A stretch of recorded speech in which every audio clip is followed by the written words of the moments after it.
I got in hot water over not saying anything. The first time it's ever happened to me. I didn't say anything, and everybody was going crazy over the weekend, and this is something where I didn't even say anything.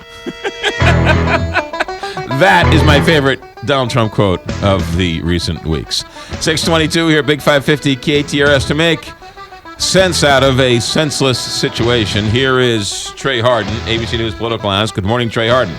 Good morning. How you doing, my bud? Good. Let's start Scott Walker. He was a darling of the right, and a lot of people had high hopes for him, but never really caught fire. What happened?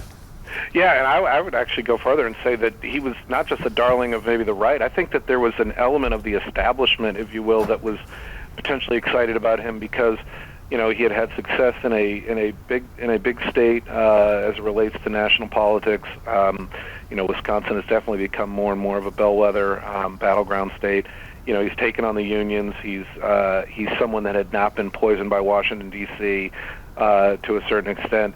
So I think there were a lot of high hopes for him, and maybe that was his downfall because the expectations were too high and maybe peaked and the momentum was too early.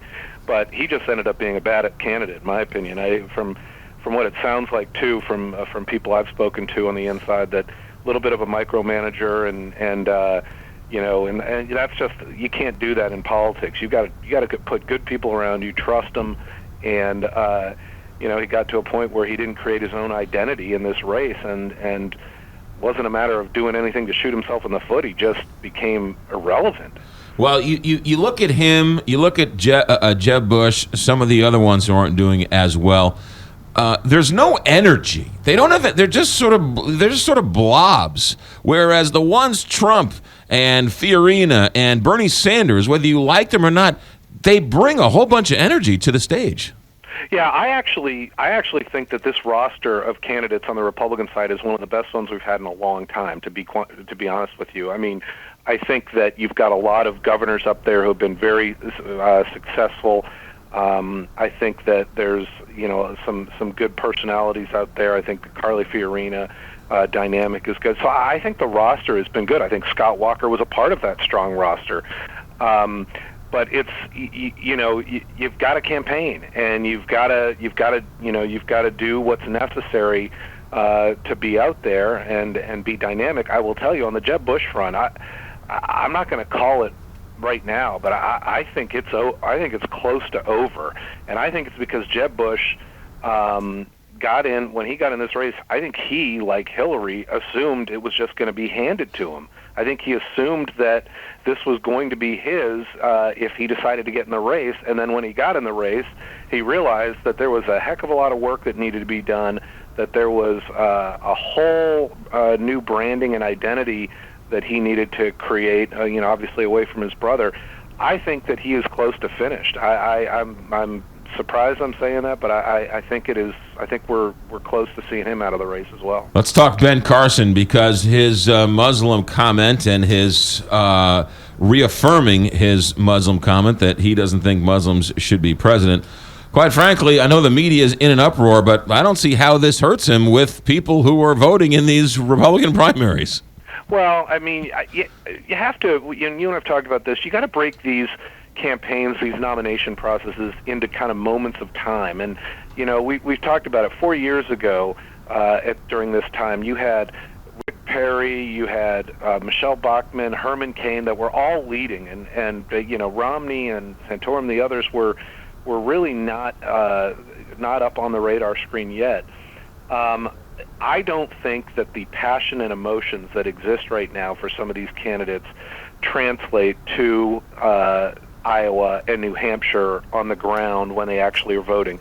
These polls do not reflect the people that are actually going to go to caucus or are going to work for these candidates. People take their votes very seriously when it comes time to it. I think they appreciate having these people in the race, being bold and brash, especially because they're disenfranchised with Washington and people who have held public office.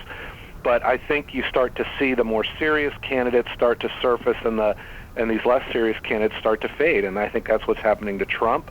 I think it will continue to happen to Trump. I think it will happen to Carson. I think these candidates have ceilings. And while Carson saying something like that may appeal to the people who have been supporting him right now, those people that have liked what he's had to say but are kind of like on the fringe there and waiting to see how this plays out, I just think they're ready to desert him at this point and go on to one of these more serious candidates. Let's talk Vice President Joe Biden. The story of this morning is that he's running out of time. I think that's ridiculous. But what about how much time does he have, do you think, as a world-class political operative? And, again, you said you still don't think he's going to get in the race. Do you still think that way?